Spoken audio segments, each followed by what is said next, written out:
Imagine waking up one day and realizing that everything you once took for granted, your freedom, your daily routines, even your sense of purpose, is suddenly gone. For many elderly individuals, moving into a nursing home seems like a logical choice. Families believe it's the safest option, promising constant care, comfort, and community. But what if the reality is far from what you expected?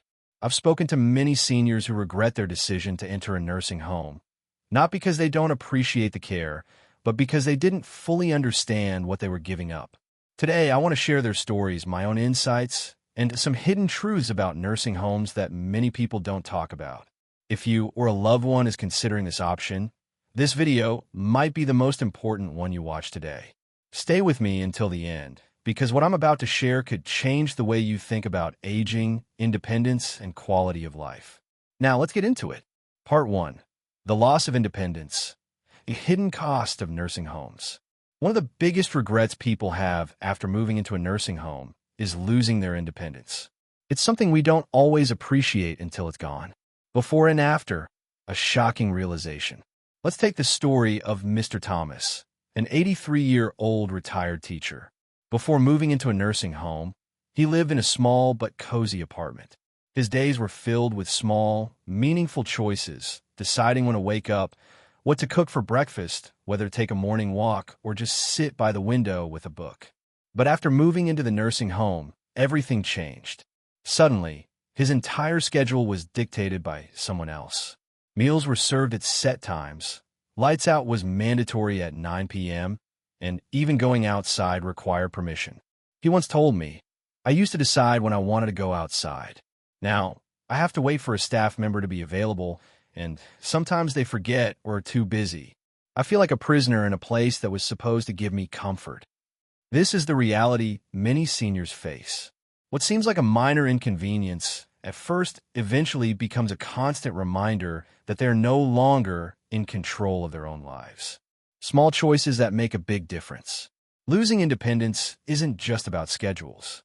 It's about losing the ability to make basic choices. Want to eat something different from the set menu? Too bad. Want to take a shower at a different time? You might have to wait. Want to stay up late reading? The lights will be turned off at a fixed hour. Over time, this slow erosion of personal freedom leads to something much worse, a loss of identity. Mr. Thomas described it best. "I don't feel like myself anymore. I'm just another resident, following the same rules as everyone else. I miss being me." The psychological impact, becoming passive. When people lose the power to make decisions, they start to accept passivity. At first, they might resist, asking for small exceptions, trying to hold on to their routines. But eventually, they stop asking because they know the answer will be no. This loss of independence often leads to white heavy check mark, reduced motivation. When you're no longer in control, you stop trying to be. White heavy check mark, mental decline. Lack of decision-making leads to reduced cognitive engagement. White heavy check mark, emotional detachment. People start to feel like they no longer have a say in their own lives. The worst part? Regaining independence is nearly impossible once it's lost. A hard question to ask. If you're thinking about a nursing home for yourself or a loved one, ask yourself, backhand index pointing right, are you ready to give up the small freedoms that make life yours? Because once they're gone, you'll miss them more than you ever imagined. Part 2. Feeling forgotten. The loneliness of nursing homes. One of the hardest truths about nursing homes is the feeling of being forgotten. Many people enter believing their family will visit often, but as time passes, those visits become less frequent. A story of broken promises. Let's talk about Mrs. Eleanor, an 85-year-old woman who moved into a nursing home with the promise that her family would visit every weekend. At first, they did. Her daughter would come every Saturday, bringing her favorite snacks. Her grandchildren would visit on holidays, filling her room with laughter. But as months passed, those visits became less frequent. Her daughter started calling instead of coming. Her grandchildren got busy with school. Holidays became quieter. One Christmas Eve, Eleanor sat in the common room watching the clock, waiting. She had dressed up in her best sweater, excited for the family dinner they had promised. But as the evening went on, she realized no one was coming. She later told me, It's not that they don't love me. It's just life goes on for them. But for me, time feels slower. The days feel longer. The slow fade into the background. This is what happens in nursing homes.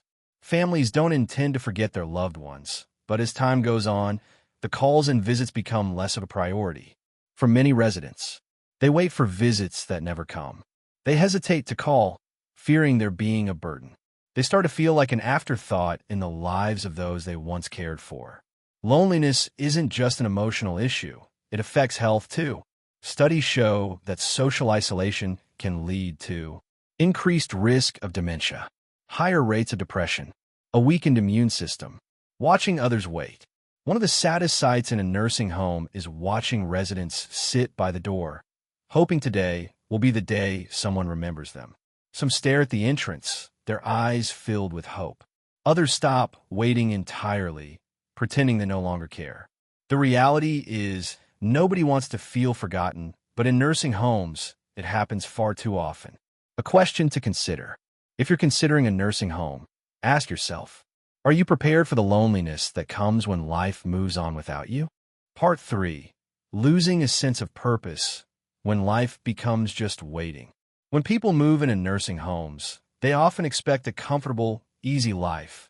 Meals prepared, rooms cleaned, and no more household responsibilities.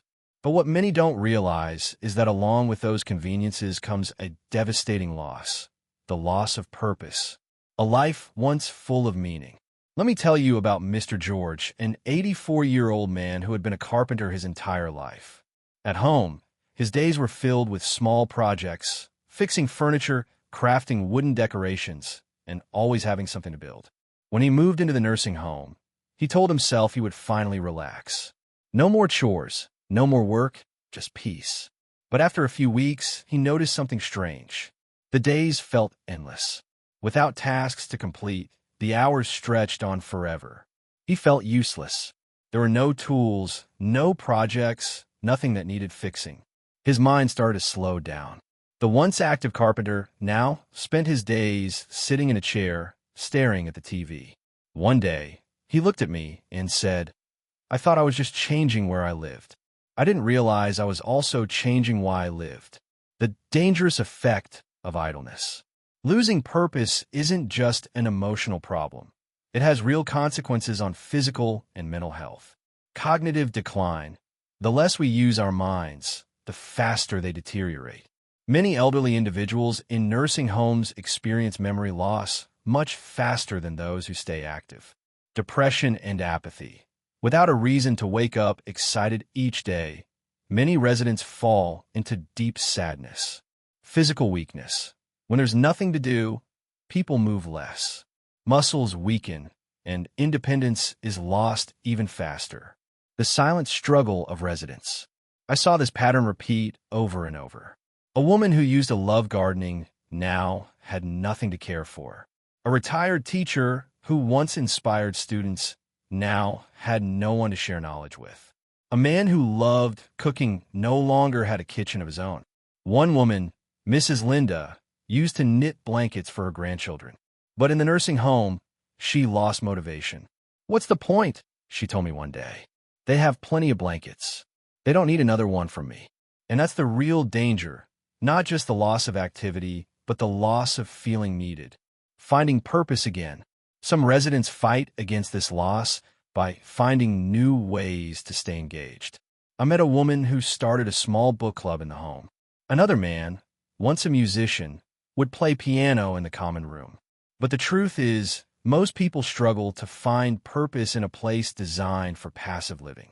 When everything is done for you, it's easy to lose the desire to do anything at all. A question to consider. Before deciding on a nursing home, ask yourself, what gives your life meaning? And will you still have that if you move in? Part 4. The hidden cost of comfort. How nursing homes accelerate physical decline. When I first moved into a nursing home, I believed I would still be the same person, just in a different setting. I thought I would still go for walks, do light exercises, and stay active. But what I didn't realize was that the very structure of nursing home life slowly takes away your physical strength before you even notice. The illusion of convenience. At first, everything seemed great. Meals were delivered to me. I no longer had to do household chores. If I needed anything, I just pressed a button and help arrived. It felt like luxury, but over time, I started to understand the hidden price of all this convenience. I stopped moving as much. Without needing to cook or clean, I sat more. My muscles weakened. Getting up from a chair felt harder than before. I lost confidence in my body. I once moved without thinking, but now I hesitated before taking a step. One day, I tried to stand up too quickly and almost lost my balance. That was the first time I truly realized I wasn't the same anymore. The faster than expected decline. This pattern wasn't just happening to me. I saw it everywhere. Alice, 81, used to take morning walks outside. At first, she still did them in the nursing home. But over time, the routine changed. One day, she said, "Maybe I'll skip today." A few weeks later, she started using a walker. Within months, she was in a wheelchair. She once told me, "I don't know when it happened, but I feel like I aged 10 years in just a few months." Mr. Johnson, 78, was active when he arrived. But with nurses helping him with simple tasks, he started depending on them more and more. Soon, he needed help getting dressed, then help getting out of bed. Eventually, he was unable to do anything on his own. This was the biggest surprise. Not that we were getting older, but that we were aging faster than before. Use it or lose it. The hard truth about the body. Our bodies work on a simple rule. Use it or lose it. If you stop walking, your legs weaken. If you stop lifting things, your arms lose strength. If you stop standing up on your own, you soon can't do it without help. In nursing homes, everything is set up to make life easier, but in reality, it makes people weaker. The more help we get, the more we need. Fighting to stay strong. The few residents who managed to stay active had to fight for it. One woman insisted on taking the stairs instead of the elevator. A man who used to do gardening asked if he could help plant flowers in the courtyard. Another resident started a daily stretching group to encourage others to move. But they were the exceptions. Most people, like me, didn't realize how quickly they were losing strength until it was too late. The tough question to ask, before choosing a nursing home, ask yourself, will you still have the motivation to move when everything is set up to make life effortless? Because once you slow down, getting back up isn't as easy as you think. Part 5. The loss of privacy and dignity. When personal space becomes a luxury. When I imagined life in a nursing home, I thought I would still have a sense of privacy, a space to call my own, a room where I could be alone when I wanted, and the ability to make personal choices. I was wrong, living under constant supervision. From the moment I arrived, I realized that privacy was a luxury I no longer had. Staff entered my room without warning. They knocked, but sometimes didn't wait for an answer. Room checks happened regularly. It didn't matter if I was resting, reading, or I just wanted some quiet time. Shared spaces meant little solitude. Even when I wanted to be alone, I was often surrounded by others. At home, I could close my bedroom door and enjoy my own company. Here, I was always visible, always being watched. The struggle for independence in basic tasks. One of the hardest things to accept was losing control over my own body. Taking a shower required assistance. If I wanted to bathe, I had to wait until a staff member was available. Using the restroom wasn't always private. Sometimes help was needed, and that was deeply humiliating. Even choosing what to wear felt limited. Some clothes were easier for the staff to help with, so I was encouraged to wear those instead. I knew the staff was just doing their job, but it didn't change how I felt, like I was losing parts of my dignity every single day. The reality of sharing a room. Not everyone in a nursing home gets a private room. Many, like me, have to share. My first roommate was kind and quiet, but not everyone was as lucky. I heard stories of residents who had difficult roommates, people who were loud, unclean, or suffering from cognitive issues that made sleep impossible. Even with a good roommate, the space never felt like mine. I couldn't decorate freely, I couldn't listen to music without asking if it bothered them, and I always had to adjust to another person's habits. Feeling like a patient, not a person. One of the most painful realizations was how differently I was treated compared to when I lived at home. At home, I was an individual. Here, I was just another resident on a schedule. Decisions were made for me. I was told what time meals would be, when activities happened, and when lights went out. I started to feel like a child again. Except this time, I wasn't a child. I was an elderly adult who had lost the right to make simple choices. A story that stuck with me. One of the women in the home, Mrs. Turner, was once a strong, independent woman. She had been a school teacher for 40 years, sharp, respected, and full of dignity. But after just a few months in the nursing home, she told me, "I don't feel like myself anymore. I used to make decisions every day, big ones, small ones. Now, I don't even decide what I eat. They just put a tray in front of me, and I eat whatever is there. I used to be someone. Now, I'm just another person in a bed." Her words hit me hard because I felt the same way. The hard question to ask before choosing a nursing home: ask yourself, are you ready to give up the privacy and control you've had your entire life? Because once it's gone, it's almost impossible to get back. Part 6. The emotional toll, loneliness, depression, and the feeling of being forgotten. One of the greatest myths about nursing homes is that they are full of life, laughter, and companionship. Many people assume that because residents are surrounded by others, loneliness wouldn't be an issue. But the truth is far more painful. Surrounded, yet alone. Loneliness in a nursing home is a different kind of loneliness. One that isn't caused by being physically alone, but by feeling unseen and unheard. Conversations with other residents were often repetitive due to memory loss or dementia. Many people around me were too sick or tired to talk. The staff was always in a rush, so there wasn't much room for real, meaningful conversations. At home, I had friends, neighbors, and family who talked to me because they wanted to, not just because it was part of their job. Here, I felt like I was just another task to be completed. When family visits become less frequent. At first, my family visited regularly. They checked in, made sure I was okay, and sat with me for hours. But over time, things changed. Life got busy for them. My children had jobs. My grandchildren had school. The visits became shorter, from an hour to 30 minutes. Then to a quick hello. Then they came less often. Weeks passed before I saw familiar faces. I told myself they still cared, but I couldn't ignore the growing silence in my room. Birthdays were forgotten. Holidays felt empty. And the worst part? Seeing other residents who had no visitors at all. The depression that nobody talks about. There's something about losing your independence, your home, and your sense of self that slowly eats away at your spirit. I no longer felt needed. At home, I had responsibilities. Here, I was just waiting for time to pass. I felt powerless. My days were planned for me, and my future was out of my control.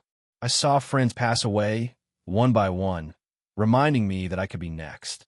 Some days, I didn't even feel like getting out of bed. What was the point? Nobody needed me. Nobody was waiting for me.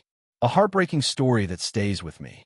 I remember a man named Mr. Collins, a retired firefighter who had saved lives for decades. When he first arrived, he was full of stories, full of life. But as time passed, his children stopped visiting as often. One day, he said to me, "I spent my whole life running into burning buildings to save people. But now, I sit here alone, and nobody even remembers me." A few weeks later, he stopped talking altogether. He gave up. The staff said it was natural for people to become withdrawn in old age, but I knew the truth. He wasn't just getting older. He was heartbroken. The hard truth. Most people in nursing homes are not living. They're just existing. And the saddest part? They're slowly forgotten by the world they once belonged to. If you're thinking about a nursing home, ask yourself, will the people in my life still visit, even when it's inconvenient? Can I handle the emotional toll of being surrounded by sadness and loss? Am I prepared for the reality of feeling forgotten? Because if not, this life can break you in ways you never imagined.